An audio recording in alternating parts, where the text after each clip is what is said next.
Paddy Power, sponsors of the Road to Cheltenham.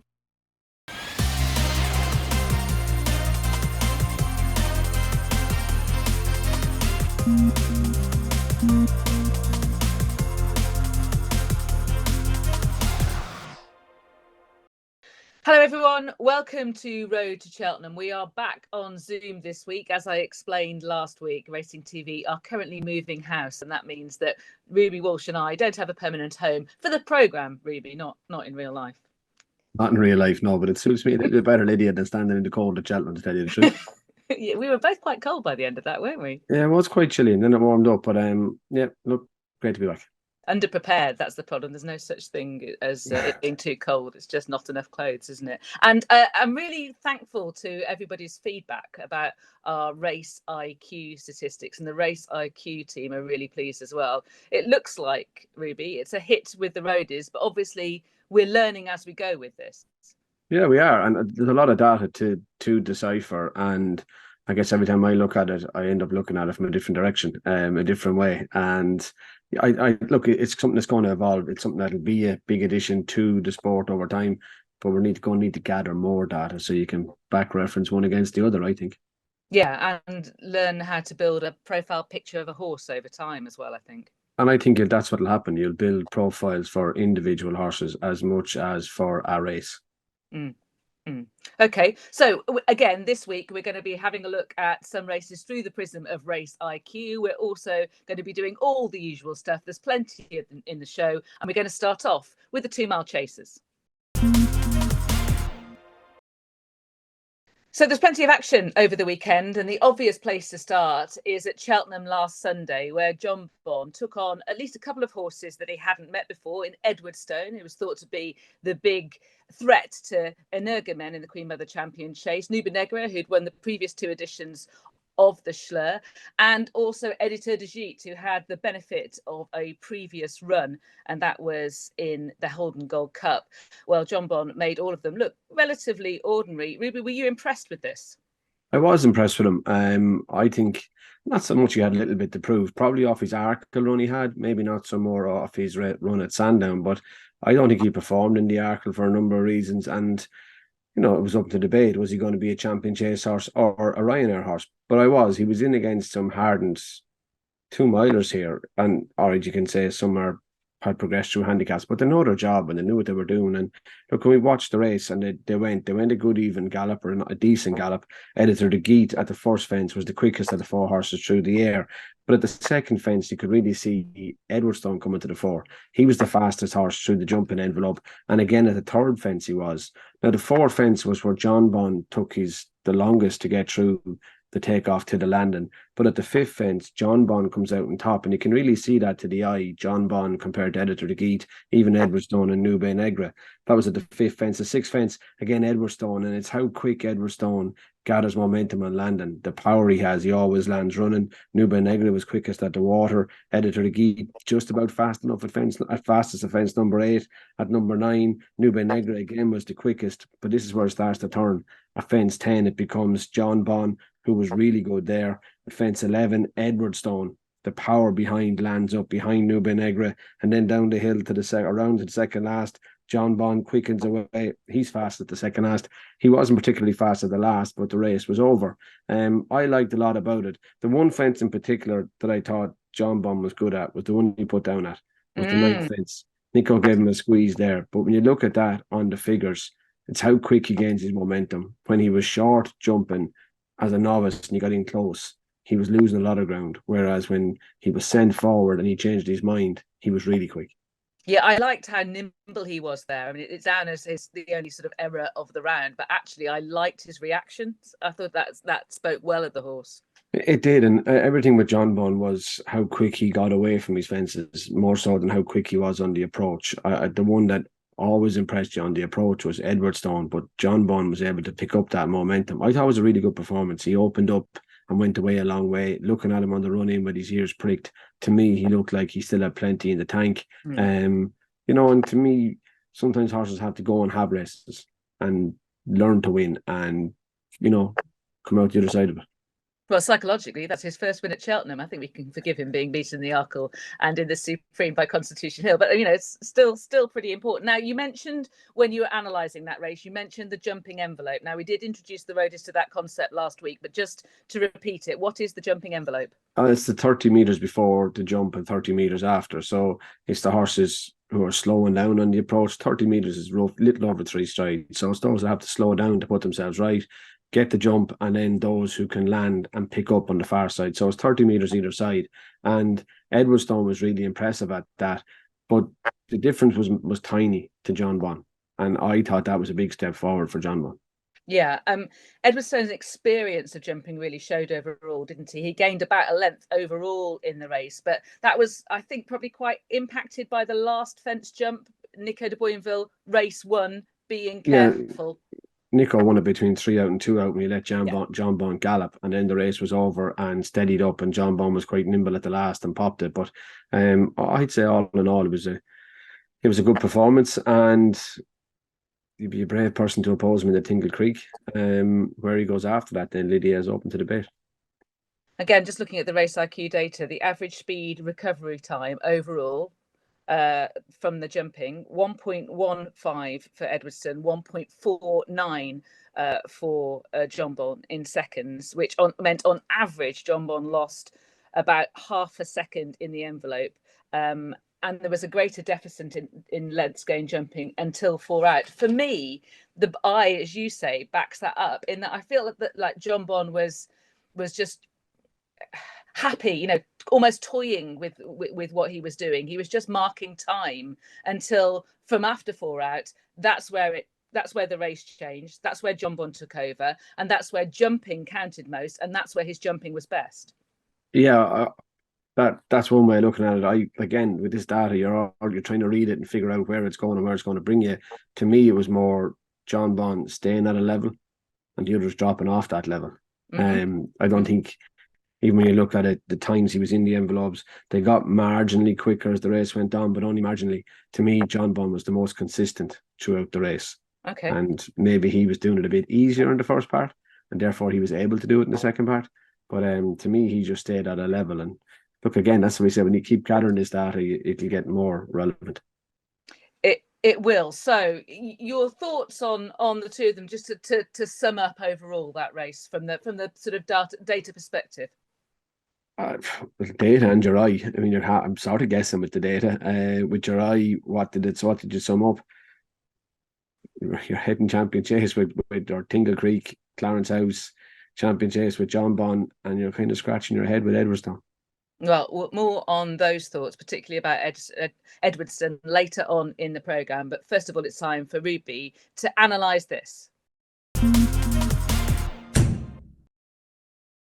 So for analyse this week, this week, we're going to look at Jonbon, and we're going to look at him at Cheltenham in the Slur Chase and look at him at Cheltenham in last year's Arkle.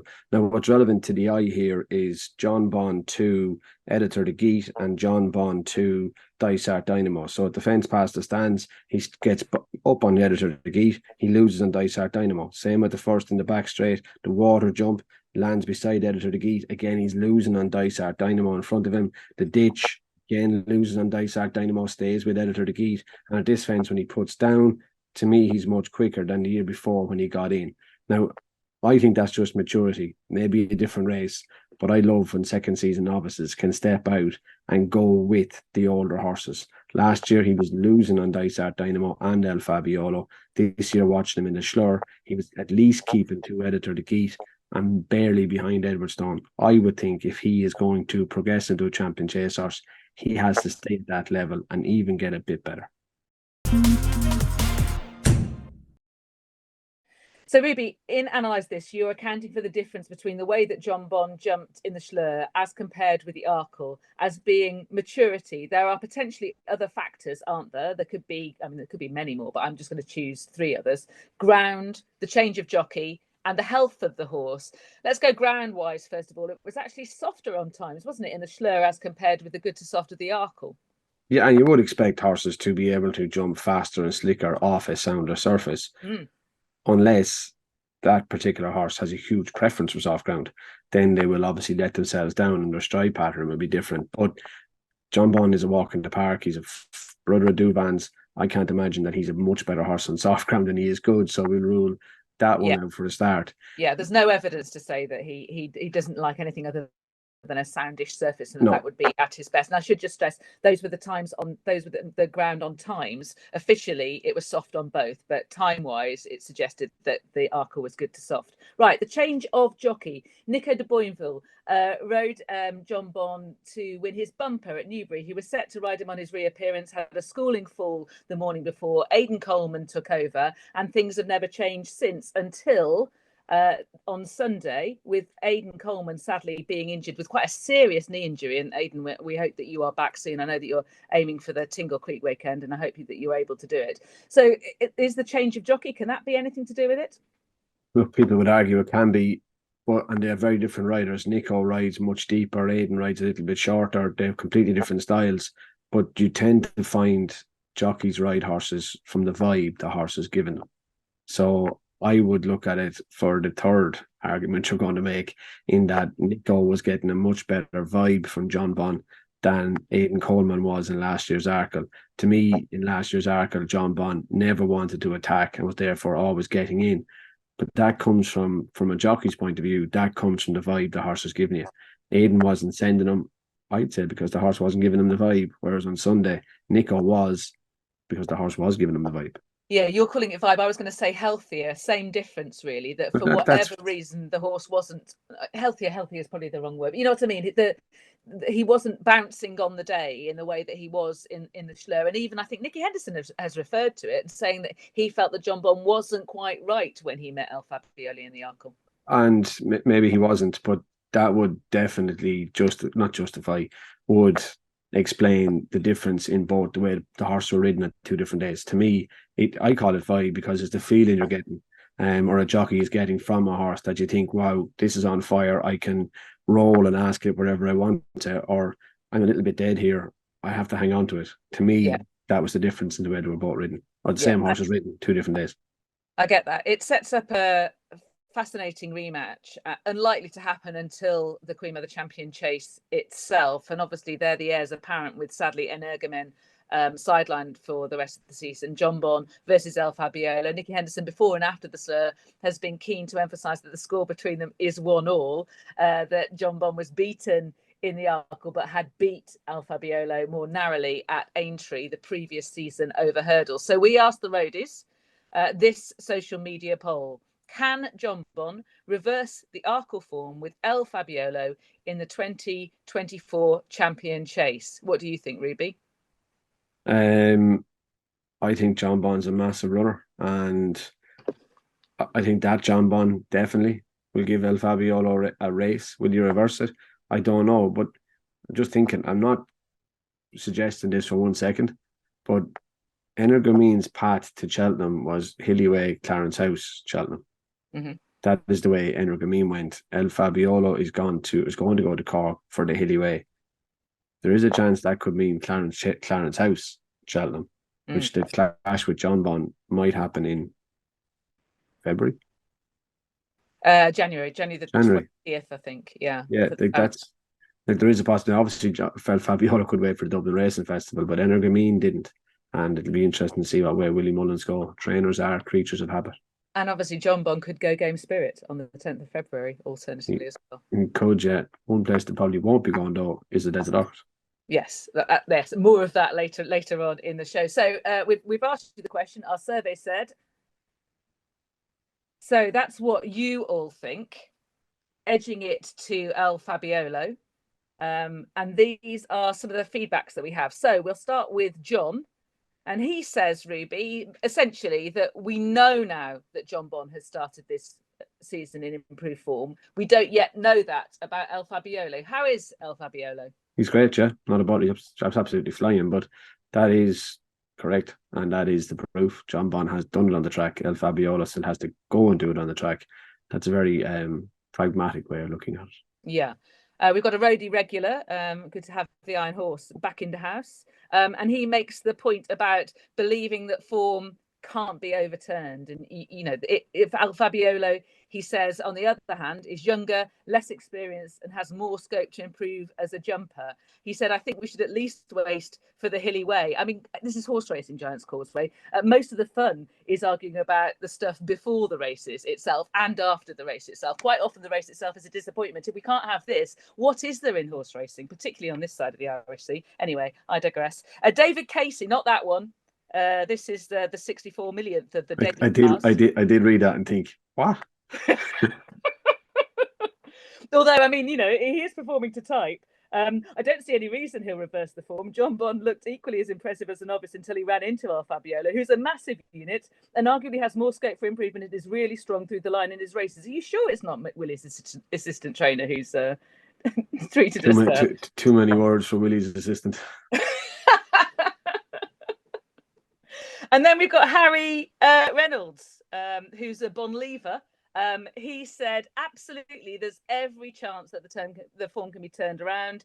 If he travels and jumps like he did on Sunday, if he's ridden that aggressively, he can force one or two mistakes from El Fabiolo. And the consensus is Jonbon wasn't at his best that day too. Time will tell, Lydia. Time will tell. Going to be a cracking rematch, though. I'm already looking forward to it, and I'm hoping that there's going to be some competition for each of them en route as well, and even potentially they might meet beforehand too, which actually, when that's happened, only sets up greater anticipation for rematches. Yeah, it is, but I want to see them both winning, or Alfabiolo winning in a fortnight, then them both winning again, and you need, and it drives people mad, but you need horses winning to create big clashes, and I hope you two keep winning and we get that big clash. We slightly disagree on that. We always have done. I don't think. I mean, a bit like Giants Causeway. I don't think if two horses meet, one horse comes off worse. It doesn't mean quite often, if they're both very good horses, that form can't be different on a different day in different circumstances with the tactics different. Anyway, let's move on. The Fortria. We had the Fortria at the weekend. Now, you said last week that you thought that Dysart Dynamo liked to sort of boss fields, and here surely it was set up for him, wasn't it? He was receiving £9 from Captain Guinness. I understand it was for his first run of the season, but wasn't he a bit disappointing? Maybe he was, but I do think when you step into open company, that is a big jump up. I mean, he fell in the Arkle, but he was pretty tired when he fell. And I'd say if he stood up, he was going to be beaten a very long way by Jonbon and El Fabiolo. So time would have told. Look, he jumped out in the 4-3 and he went a decent gallop in front. The third fence, St. Roy was going as fast as he could and gave it a nudge. This gallop they were going showed him Riviera de Tell at the fourth. But when they got to the bottom of the track at Nav and Lydia, heading to the last ditch, to me, Captain Guinness was far too close to Dysart Dynamo for Dysart Dynamo's style of running. And by the time they got to the third last fence, your eye was completely drawn to Captain Guinness. Dysart Dynamo couldn't blow them away. Second last, Captain Guinness took off or took over even. And then at the last fence, a great jump sealer for him. And he sprinted to the line to beat Riviera de Tell. Dysart Dynamo faded to be third and St. Roy plugged on to be fourth. But Dysart Dynamo, when he gets away, is a very hard horse to catch. But now he's in the big league. Getting away is never going to be as easy.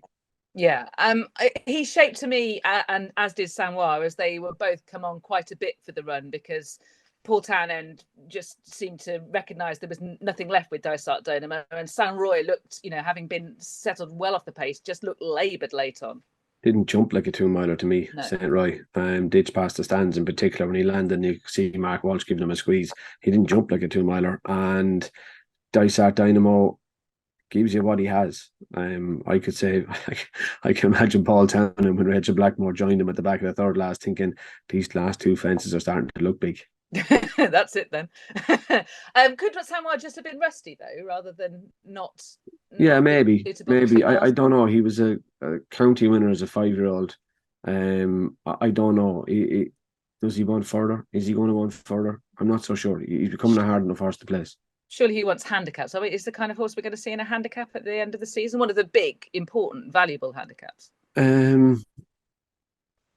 Maybe that's where he'll end up, but he's fallen short of graded level at the moment anyway. Okay. So let's concentrate on the winner, who over last season and again there is just such a much more tractable, consistent, high-class performer. He is, and he's a very likeable horse who was a bit keen in his younger days, who has progressed.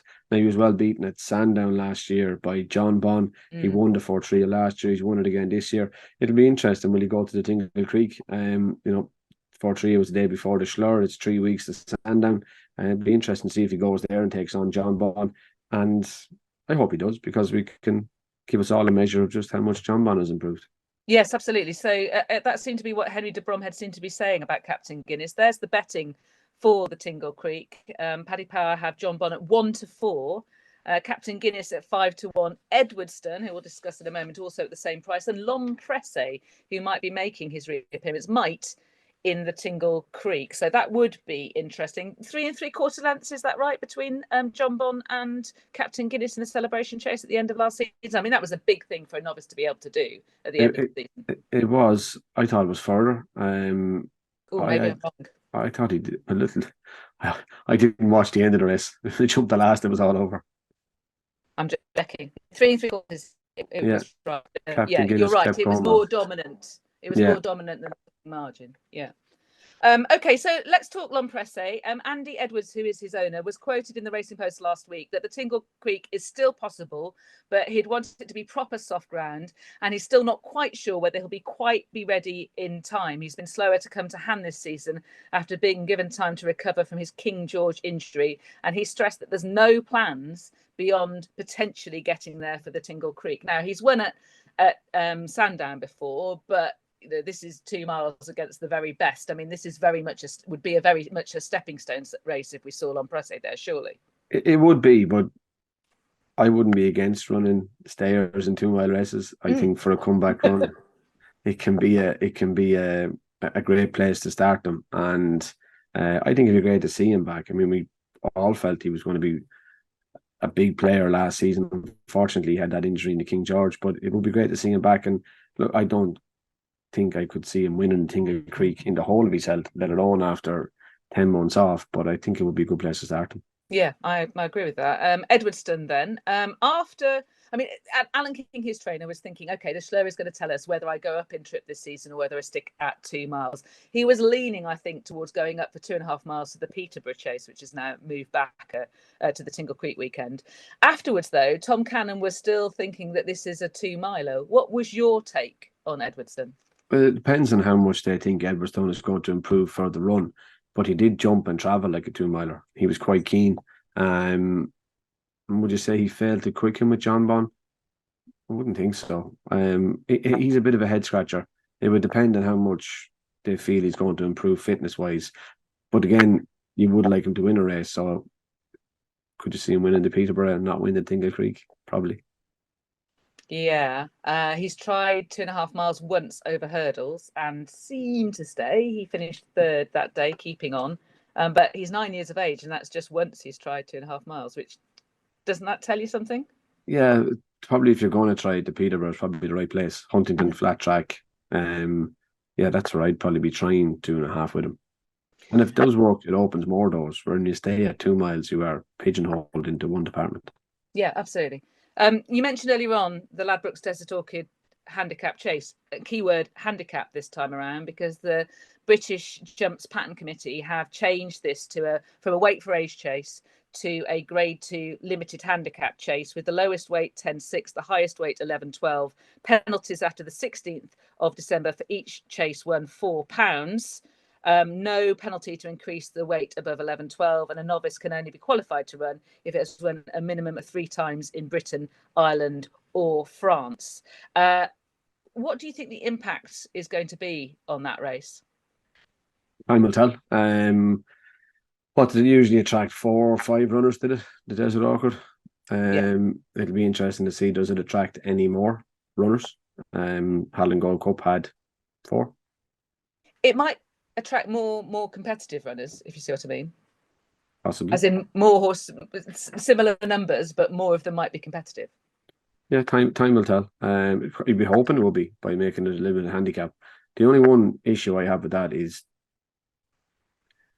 we could argue Ireland, England, but I'd love to know how they get a handle on French form to say that 3 runs in France qualifies you. Yeah. We can discuss this more. I would anticipate over the course of the season. Who do you reckon might turn up there? Nubi Negra, Editor de Sheep, maybe? Might Dysart Dynamo turn up there? I wouldn't have thought so. Track might suit him. Handicap, I wouldn't have thought so. I don't know, Lydia. And when you get into a limited handicap, so when you go with, say, an Edwardstone on top, and he has to give 14 and 6, £20, what gets in at the bottom? It's more what could be getting in. What was Edwardstone rated the other day? 160 something, was it? Double checking, go on. Double check. I've got virtually every other rating written down, but not that one typically. If he was to be topper, what's Nubi Negra? Same, 160. Nubi Negra 160. Yeah, so you're looking at a 140 horse, whatever your 140 horses are. It's $100,000 handicap, is it? You're asking me throwing me too many questions, and my answers are in too many different places. I thought you were on the pattern committee. Well, no, I'm on the flat pattern committee, not on the jumps pattern committee. I don't know. Time will tell, Lydia. Time will tell. Okay, how about? Well, I'll try and answer your questions. How about Boot Hill?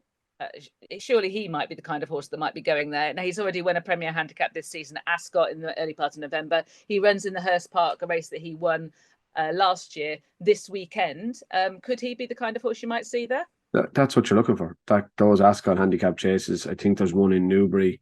At their big meeting was a 2 mile handicap late on one of the cards. It's those kind of horses you're looking at. It's somebody doesn't want to carry top weight in a handicap off 140 that's going to be able to carry 10-6.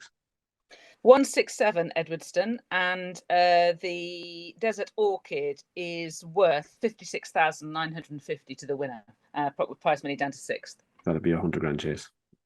Indeed. Now it's time to talk about middle distance chases, intermediate chases, or at least that's what we think they are at the moment. As Ruby was saying, they've probably got more options being in that trip. And the obvious place to start, Ruby, is with the Paddy Power Gold Cup chase on Saturday, in which Stage Star managed to be an incredibly impressive winner, despite making what, for most horses, would have been a stilling mistake at the last. Yeah, and I got sucked into the same old story again. I firmly believed when I was riding that Brown Advisory horses are Coral Gold Cup horses, not Paddy Power Gold Cup horses, and yet I was giving the real whacker a chance. But even though he jumped out the gate with Stage Star and Fugitive and jumped with them early, when you're a stayer, you never get back into your own comfort zone. So early in the race, the real whacker, Stage Star and Fugitive were the ones that were catching your eye. Not long till May jumped into the shot at the third fence, travelling really, really well. When they got into the back straight, even Unexpected Party joined in with a really good jump at the 9th fence, and when they got up to the 4th last, there was 6 in a chance. Those 5 and Il Ridotto. Down to the 3rd last, the real whacker is really feeling the pinch now, even for a horse that stays. An Unexpected Party and Il Ridotto are having a little barging match down the inside as they're trying to follow Stage Star through. But off the home turn, it's all about one horse, and that is Stage Star. He had his ears pricked off the bend. Good jump at the 2nd last, and he starts to pick up and go away from Not Long Till May. He quickens. Harry, as he said himself, is a fraction indecisive on the takeoff side. Horse guesses then and lands in a heap. But how quickly he picks himself up, it was what really impressed me. And he starts to gallop again. That takes a lot of doing at Cheltenham, up the hill. And it was a really impressive performance, and a better performance than his Turner's one, because he beat the same horse. Only this time he beat him, giving him weight. Now we're going to look at the last fence and try and put all the data to it to see if we can figure it out. But I was really impressed with Stage Star. It's impossible not to be, I think. Yes, so we've got some race IQ data, and here it is. So Stage Star approached the last fence 2.05 miles per hour quicker than Not Long Till May. He lost 9.86 miles per hour from the mistake, and that's measured from the point of landing. And that was 4.12 miles per hour more than Not Long Till May. He recovered his race pace, that's the median pace of the race, in only 1.7 seconds more than Not Long Till May, and therefore conceded only 2.2 lengths. What do you make of those? How do you read it? So you would definitely think he conceded at least that amount in distance till Not Long Till May. I think the big one for me is the reduction in speed. So going to the fence, he's doing 29 miles an hour. By the time he hits the fence and lands, he's lost 9 miles per hour. That's almost a third of his speed. There's a 33% reduction nearly in speed. That's a lot of momentum to lose, and to regain that momentum, you have to have energy. and you have to have you have to have agility anyway, and then you have to have that in the tank to be able to regain it. So it basically says dominance over field, it says fitness, and as you say, it says agility. Those are the three key things that we learned from that, presumably. It is, and it's a good sit too from Harry Cobden. Yep. When you look at it, you're taking 33% of the speed. If you're sitting in your car, I actually rang John Franklin about this morning. How do you explain this?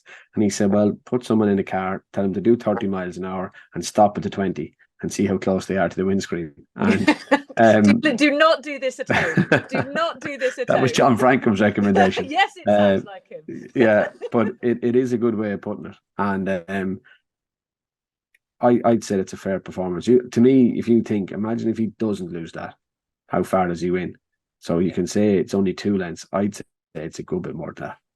Okay, so afterwards, on Sunday, Paul Nicholls reported that Stage Star had trotted up fine, but he did anticipate him maybe being a little bit stiff from that. You know, if you think yourself, if you have that kind of have to recover from that kind of stumble, you know, you are going to feel a bit stiff. So he thinks that the horse probably at most would have one more run before the Ryanair. He's put him in the Savills chase along with Picdorhi, but he doesn't necessarily think that's ideal. He doesn't want to go right-handed because the horse jumps out to his left. He hasn't actually tried racing right-handed over fences or hurdles, I think I'm right in saying. So the likelihood is we might see Stage Star only once more, and maybe not until the Ryanair, which is very un-Paul Nicholls generally, isn't it? It is very un-Paul Nicholls, but it's even not so much the stumble idiot. If you look where one front leg goes, then the other one goes, and where his hind legs end up, you can imagine everything gets strained. So it is on Paul Nicholls, but when Paul gets targets in his head, doesn't miss too often. Can anything else in that field win a Ryanair? No. Even the real whacker, who, just to give you the details, Pat Neville, his trainer, said he was asked for an explanation for the stewards. Top weight on seasonal debut, he said, and the vet said that the horse was struck into on his right fore and finished lame. Don't see the real whacker as a Ryanair horse? I don't. He had the pace to go with him early, but he needed to slow down more in the middle of the race. To me, he's more of a stayer. But look, time will tell. But to me, he's more of a stayer. Over 3 miles, he's able to come back only half a mile an hour or a mile an hour in the middle of the race and still be in control of it. But back down to 2.5. Now I know the Ryanair is 2.5 on the new course, but no, I don't. I think he's more. I think he wants to go up and trip. Okay, Jerry Colon fans will be saying it's 3 miles, 2.5 furlongs the Gold Cup. Importantly, if they're thinking about last year's Brandon Finesbury, let's have a look at the Ryanair chase betting, which has Allaho, who we've already seen back, the 100-30 favourite.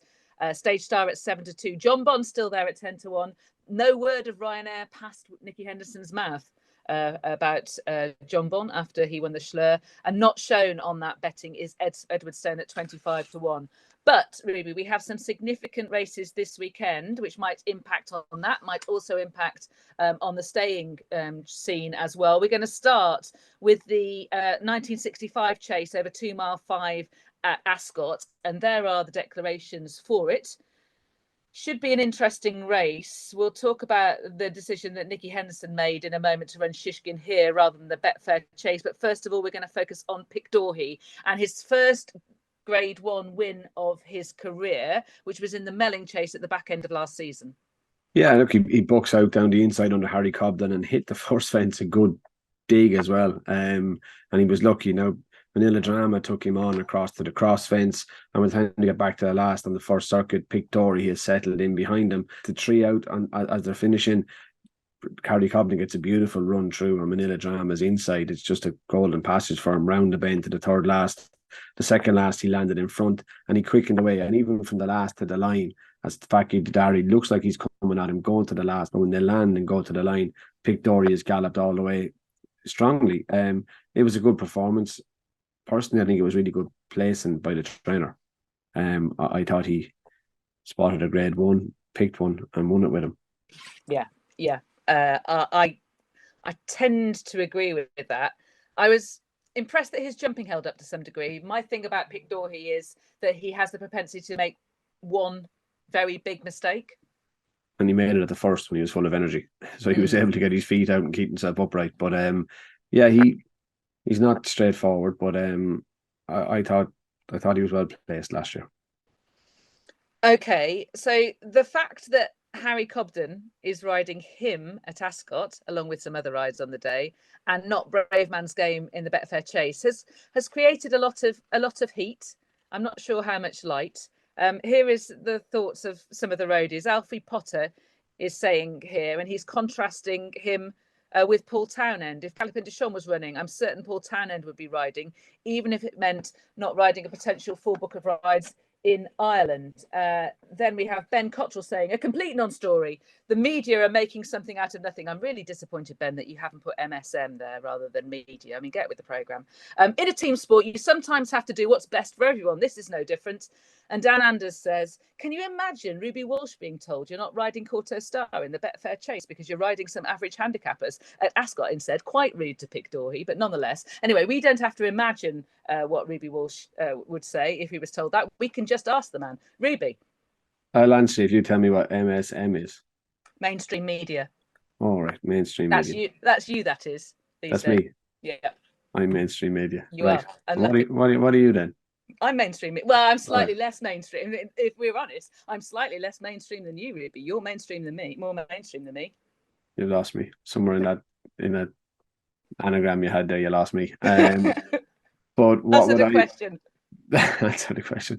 What would I be doing? I'd be in Haydock. But that doctors live for patients die, and I can imagine these were plans that were made a considerable time ago. And Pictor, he was going to Ascot, and Harry was going to be there to ride him. And then there was a U-turn done with Bravemansgame, and Paul has stuck to his plans. But yeah, that's me. I'd be going to Haydock, but that was just me. I always went where the grade one was, so or I thought I could win the grade one. You have a lot of power, though, didn't you, as a jockey? If we're going to speak honestly, I just put my agent in the way. And she was my sister, and we never fell out, so I would have just left her do that, and my phone would have been off.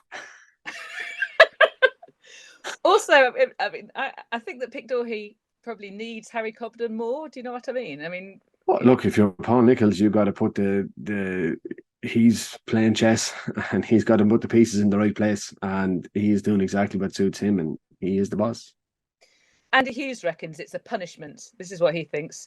Harry Cobden should have won on Bravemansgame at Wetherby. Could have pinched 2 lengths before the last. It's a telling off from Paul Nicholls for me. Yeah. We dealt with this last week. That's an MSM. I don't know. What would you call that? I think that's the wrong acronym. OYH. What's that? Off your head. Right. Okay. Fine. Well, anyway, all of this talk is irritating Paul Nicholls. It's laughable what I've been reading. I mean, he's a stable jockey. He can't be in 2 places on the same day. He's a brilliant record on Pictor. Yeah. John has got some lovely horses run on the weekend. He probably have 6 or 7 rides there with chances. And sometimes it doesn't hurt to have a reserve in the fact it can ride Bravemansgame just in case, God forbid, Harry can ride him another day. And we just felt that Darrell was the perfect man to ride him. He had loads of experience. Obviously, goes without saying, on Chase he's won the race 3 times and it just suited our plans. So come Christmas and assuming the King George, it's Harry's ride again? Well, of course it is. I mean, I don't even know why you're questioning that. He's stable jockey. He cannot be in 2 places in one go. So, you know, why that comes into speculation, I've no idea. He's number 1, he's riding brilliant, and he'll always be like that. Not sure I missed those days. It's all forgotten the following day, though, isn't it? Fizz. Yeah. Moving on. Right. Okay. So Nicky Henderson choosing this race over the Betfair Chase for Shishkin. Right decision? Yes. I was surprised he was contemplating going to Haydock, to tell you the truth. I thought this looked the ideal place to start with him in an attempt to win the King George. So I thought he'd be here, and delighted to see he's wearing cheek pieces. The key form line is his Ascot Chase defeat of Pictor. Pictor's got 16 lengths to find there at level weights. Shishkin's unbeaten at the track despite going out to his left. He's beaten Energum in there. I mean, it's a big ask, isn't it, for Pictor? I think it is. I think providing Shishkin goes forward, if the real Shishkin turns up, he'll bolt in. Okay, and can you give any chance to Manila Drama or Straw Fan Jack? The real Shishkin turns up, he'll bolt in. Yeah, okay. But I suppose that is the question with Shishkin, isn't it? He became a bit I of have an to keep repeating slow myself here. horse. Do I tell you 3 times that I really think Yes, you Shishkin's do. going to Three win? times, right. Okay. I heard it the third time. Let's move on to the Betfair Chase, shall we? There are the declarations, just the 4 of them. We'll start by looking back at last year's race, which was Protektorat's career best performance, Ruby. It was a career best performance, but I think it was a career best. He dropped in beside A Plus Tard, who looked to be his main danger. Bristol de Mai was bowling away in front. But when they got back by the winning post after going to circuit, Protektorat was the only one going. A Plus Tard never rose a gallop into the back straight to the 11th fence, and Protektorat lands up behind Bristol de Mai in second place. And from here on, Harry Cobden is trying not to get to the Harry Skelton even is trying not to get to the front. Back of the last fence down the back, he takes off Darryl Jacob into the home straight. He can't stay behind him any longer on Bristol de Mai. Jumps to the front, pops the third last, saunters down to the second last, jumps it well. And when he goes to the last end and gives him a squeeze, he sprints from the back of the last fence. But he beat Bristol de Mai, Frodon and Eldorado Allen, because for me, A Plus Tard never rose a gallop. Is that going to be good enough to beat Bravemansgame? Is the question mark. Yes, last year the race was run on good to soft on times. This horse handles heavy ground. There could be quite a bit of rain. I'd be interested to watch the forecast. But if we think about the Gold Cup, Protektorat was 5th. The only horse that put up a fight to Galopin Des Champs was Bravemansgame. And if we look at Bravemansgame, we know that he handles Haydock. Yeah, he's won there in the past. He won a graduation chase, I think it was, as a novice, but he was in a graduation chase. Pinged the first fence, pinged the second fence, sauntered along in front to beat Itchy Feet, and even down the straight. To me, Bravemansgame's biggest asset is his jumping. Now, I know that ultimately cost him at the last fence in Weatherby, but you watch him jumping, I think Haydock is ideal for him. Every time you look up as a jockey in Haydock, there's a fence. And I think that's really going to suit Bravemansgame. And I think his form is just superior to Protektorat's. I mean, he was third in the betting earlier this week, behind with Protektorat and Shishkin ahead of him, which I really couldn't understand because, as you say, he's just got the best form. The only thing he wouldn't want is a slog. It's soft ground at the time of talking at Haydock. He wouldn't want a slog, would he? No, he wouldn't, but that'll be up to Darryl Jacob to make sure it's not a slog. And maybe it's up to Harry Skelton to make sure it is, but that's the tactics. And I don't think they're right, Protektorat. Like, he's a slow horse. They haven't in the past. There'll be a complete change of tactics for him. So it will be interesting, but I just think Bravemansgame is too good for him. Yeah, and I, like you, his asset is his jumping. Yes, he's made 2 errors, serious errors, one at Punchestown, one last time, but generally speaking, it's obviously an asset. Correct Rambler, the brilliant Grand National winner who beat Fast or Slow in the Ultima. We've already seen him this season. Surely we're expecting him to do better than this at Kelso. Oh, we are, but I wouldn't even like his first run in Kelso. He's at the back of the field over the first and second, but I suppose you're reading form literally when you look at him going to the 4th last and he's struggling tailed off out the back. You're thinking, can that be the same horse? But he's had poor first runs in the past as well, Corrick Rambler, and he will have come forward considerably, but I'd be more in favour of Corrick Rambler at Christmas time. Where? Savills. Probably not entered. Entries closed yesterday. Bit like Gentleman's Game in last week's King George. But maybe the Cotswold Chase. That might be up his street. Yeah, okay. Yeah. And that was mentioned as a potential target for Jerry Colombe as well by Yeah, I think Corrick Rambler is definitely a horse that improves with mileage. Right, there's another important race this weekend, and now we travel to Punchestown for that. And on Sunday we have the John Durkin and the return of Galopin Des Champs. There is the betting for it. Fast or Slow, who downed both Galopin Des Champs and Bravemansgame and Envoi Allen, as we showed you last week in the Punchestown Gold Cup at the back end of last season. He also runs, but they met each other in the race last year, Ruby.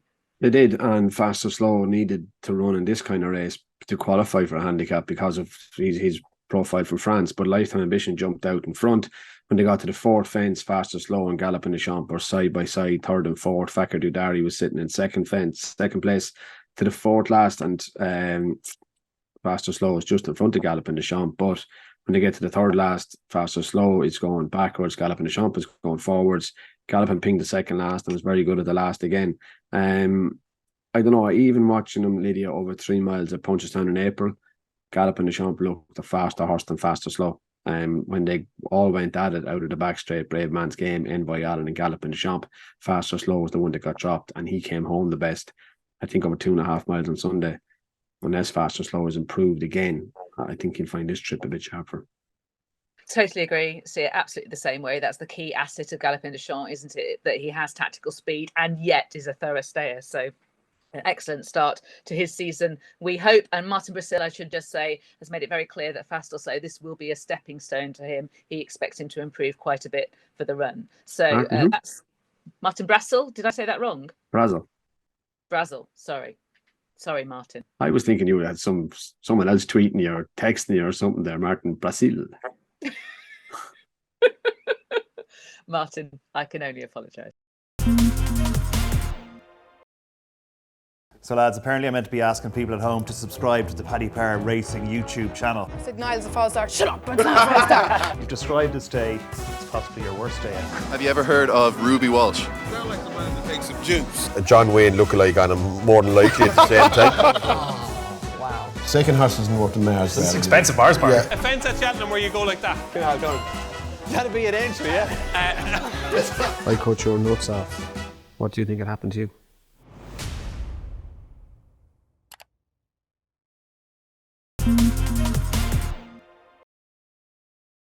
Right, now we're going to talk about the novice chasers briefly. Next week, we're going to concentrate on this area more fully, the sort of Anglo-Irish and French horse population in some more detail. But I've asked Ruby just to pick out the horses he's been most impressed with so far at each distance. Starting, Ruby, with the 2 milers. Yeah, I'm going to start with the race that probably impressed me most. Facile Viga in the pocket, San Felicien at Navan last Saturday. Up to the fence, first fence, and San Felicien booked out. Facile Viga wasn't good at the first, put down on Paul Townend, but you could see the tactics here. Willie Mullins obviously didn't want, and I haven't asked Paul Townend going on Facile Viga because he was hell-bent on getting a lead. And you can see how far San Felicien was in front. The third fence, Facile Viga flicks his front feet. By the time we got to the 6th fence, they were all a good bit better. Across to the 7th fence, Facile Viga looked to go right to me, where San Felicien was going left, and in the pocket looked dead straight, and then down the straight. So Fleur fell at the third last fence, and Facile Viga was going best. But my eye kept getting drawn to the power of in the pocket jumping. When you looked at San Felicien, Facile Viga in the pocket, the one that screamed, "I love jumping," was in the pocket, and I think he'll be a force to be reckoned with going forward. Yeah, there's plenty to like about that. Just a little bit static at 1. He was aping San Felicien going left late on, wasn't he? But yeah, I think lots of people would have gone home quite happy, including the Mangans with Spillane's Tower. That was a pretty good run in 4th, wasn't it? Yeah, it was a good run. Fairish horse as well, Spillane's Tower, but he might improve with a step up and trip. He wanted a 1 from each distance. It could have went on forever on these novice chasers. I thought Founder 50 was really good at Down Royal, mentally more so than anything that he did on the track. He was very keen. He was a runaway last year. 2.5 miles over fences. He settled well, and there was no fences down the straight. So he had a 6 furlong run to the first fence. He was quite deliberate at the first. He was a bit ponderous at the second and jumped the third much better. But I thought it was how easy Jack Kennedy found to ride him. He's jumping warmed up. And when he got back down in the home straight to the road, 2 furlongs down, I loved the turn of foot he showed to be Colonel Mustard and La Malmaison. He looked a much more mature horse, a horse that actually could fulfill the potential that he looks to have now that he's more controllable. And he wanted one from the 3 mile division. Again, I could have picked any number of horses, and Corbett's Cross caught my eye at Naas. But Stay Away Faye at Exeter, I really like this. Very good at the first fence, very good at the second fence. And even I was listening to this on commentary. I was working in Down Royal, and I thought it was a different race. 4 out, good jump, 3 out. But Harry Cobden, to me, always felt like he had the 2 horses outside him, the Changing Man and Grey Dawning covered. And even at the last fence, when Stay Away Faye let fly out of Harry Cobden's hands, you knew there was loads in the tank. He'll stay forever, and he's a very, very good horse. Yes, there's even talk about entering him in the Gold Cup this season, because the thought is that tracks like the Quarter Star Kempton, even the Brown Advisory on the old course at Cheltenham, might not suit him as much as the new course and the greater stamina test that provides. What do you make of that? Yeah, he is a horse that does stay. And if you're going Gold Cup, I'd probably dip my toe in the Cotswold if I was going to go into open company before I go straight into the Gold Cup. That'll be testing ground at Cheltenham in January. Rather than sticking my toe into the Gold Cup. I think you can get exposed with a novice in those races. I know Cooney Gree won one, but plenty of novices have. And look, I don't recall Paul making too many mistakes like that. Yeah, and the clock was ticking with Coney as well in terms of his age. That could mean that Nappers Hill maybe went to the Quarto Star instead from the Nicholls stable. Yeah, looked that way when Canton looked like he wanted to go a little bit further. Actually, for a horse that looked quite sharp over hurdles, he looked like he wanted a bit further over fences. Okay. And I tend to agree with you, Founder 50. He'd been clocking some good times. Then he went deep as a novice hurdler and was found out. But he's clearly got a very good engine. Right. That's just a taster of the novice chasers, rather. We'll go into it in more detail next week. And we're going to end up the show by looking at the 2 mile hurdlers. So now it's time to talk about the hurdlers for, I think, certainly in detail, the first time in this Road to Cheltenham series. And the horse we're going to start by talking about is the one that preoccupied our mind for so much of last season, and I suspect he will again, and that is the mighty Constitution Hill. We'll talk about his entry run in a moment, but we're going to start by glorying in his champion hurdle performance. And that last hurdle, Ruby? Yeah, the last hurdle was fine. I mean, it was a good performance, not so sleepy, and I like to move it. Where the pace in the race, Constitution Hill always held a good position. I felt, and Nico just showed him like he was the best horse in the race. I mean, he pressed him from the third hurdle. He led going really easily going to the third last hurdle. State Man tried to follow him down the hill, but you knew by Paul Townend's body language compared to Nico's as they headed to the second last that it was a one-horse race off the bend and away with him. Yeah, he grabbed at the last hurdle, but you won't knock him for that. Landed galloping and bolted in and looked like, and it probably still is, that the world is his oyster. There was a lot of focus on that last hurdle because of how narrowly he managed to clear it in the end. But that is the sign of a good hurdler, isn't it? Yeah, you don't want too much height. But look, Isterbrack was as good a hurdler as I can remember to jump. Hurricane Fly was brilliant as well. But Isterbrack fell twice, I think. Hurricane Fly, Touchwood, never did. But hurdlers live on the edge, and Constitution Hill is on the edge as well. Timeform says that was his best performance of the season. It says it wasn't quite as brilliant as his supreme performance, which was very much set up the run of that race, wasn't it? Jonbon, Dysart, Dynamo going a bit faster. I mean, I like to move it and not so sleepy. Didn't quite go the same gallop, but yeah, that's time for that's ratings. I mean, it's how races set up. It's about winning them at the end of the day, and Constitution Hill keeps managing to do that. I suppose I was just thinking about us hoping that he might sort of, make an impact on the all-time greats. He already has made an impact, but more of an impact. Let's talk about the Aintree hurdle. What did you make of that? I'd say this is probably his least impressive performance last season. He made the running, he didn't go that hard, and he quickened up. Now he was stepping up in trip for the first time as well. But I don't think beating Sharjah, and even the impression he gave you from the last to the line, he beat him by 3 lengths. If Nico went hammer and tongs, how far more could he have beaten him? Another 3 maybe? That was about it. I didn't think this was his most impressive performance, and I would imagine that this was the performance that put to bed any thoughts of being a Gold Cup horse. Yes, I agree with that. Timeform have it as about a stone below what he did to win the champion hurdle. I think it showed us that he is a 2 miler. There was a lot of talk about all the things he might do immediately after the champion hurdle. Even Royal Ascot got a mention. I'm surprised that the Football World Cup didn't, but lots of different things did. But they decided to stick to 2 mile hurdling. And you think the Aintree hurdle would have been the key thing, not them schooling at home? I would have thought so. I don't know. I didn't ask. I'm not privy to any inside knowledge in the team, but to me, that's what would have showed you. He didn't jump the last at Aintree and go to the line thinking, God, he could go round again. And that's the way he would have went, to me, to be a Gold Cup horse. He should have gone to the line looking like he wanted to go round again. And basically they were saying, if we can't win the Gold Cup, that is the blue ribbon of chasing, then we want to win the blue ribbon of hurdling again, which is the champion hurdle. Do you think the opponents saw a chink in the armour that might apply to 2 mile races at all? Do you think they glimpsed the summit of Constitution Hill's ability, which we hadn't previously? Maybe the summit, but at 2.5 miles. And how do you beat him over 2 then? Oof. Of course, Willie Mullins has got a pack of horses that are potentially ranged against them. Let's consider them each before we focus more fully on State Man.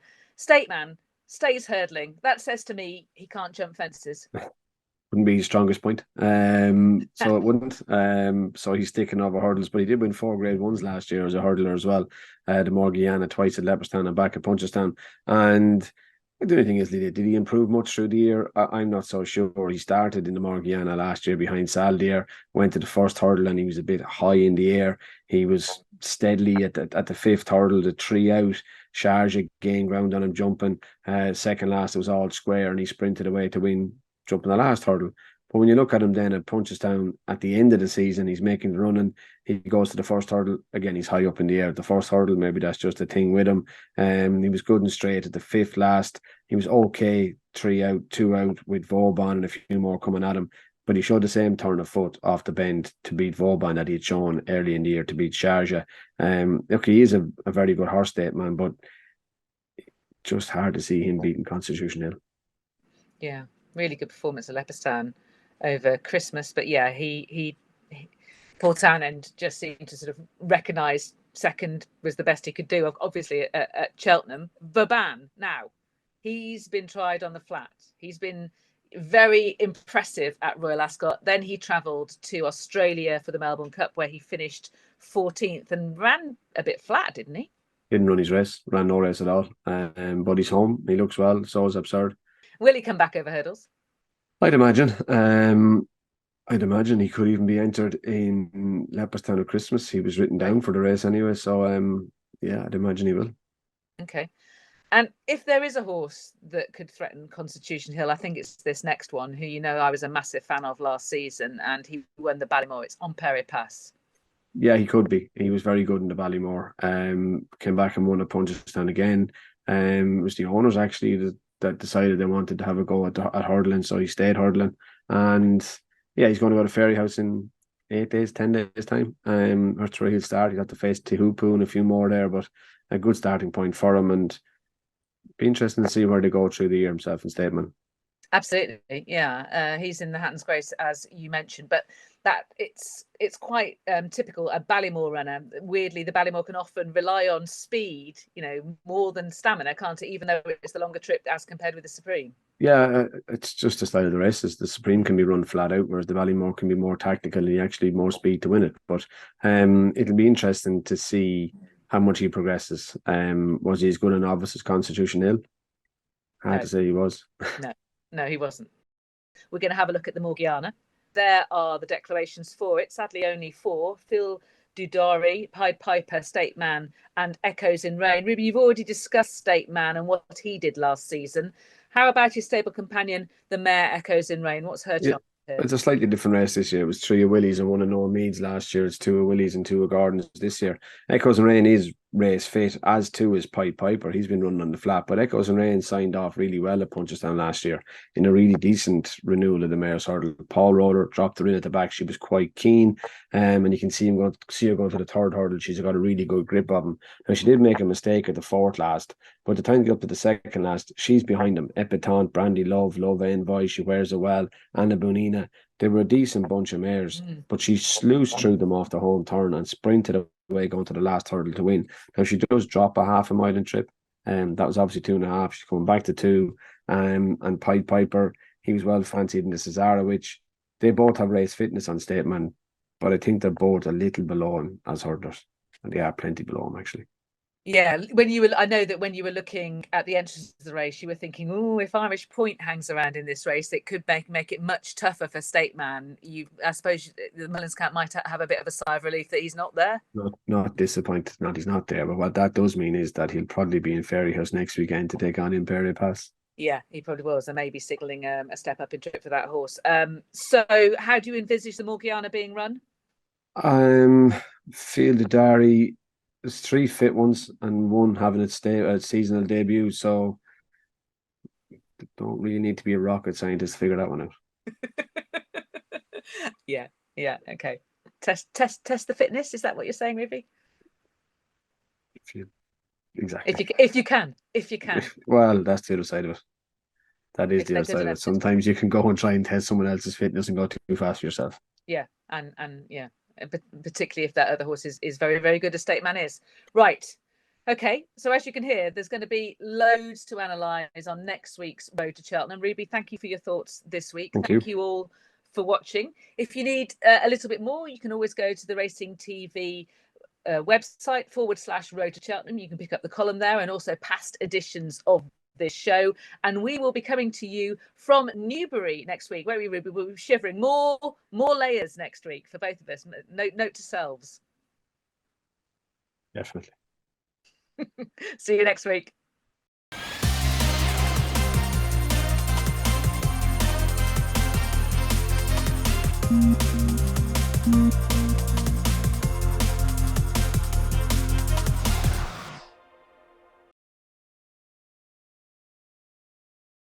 Paddy Power, sponsors of the Road to Cheltenham. Watch live racing now on racingtv.com.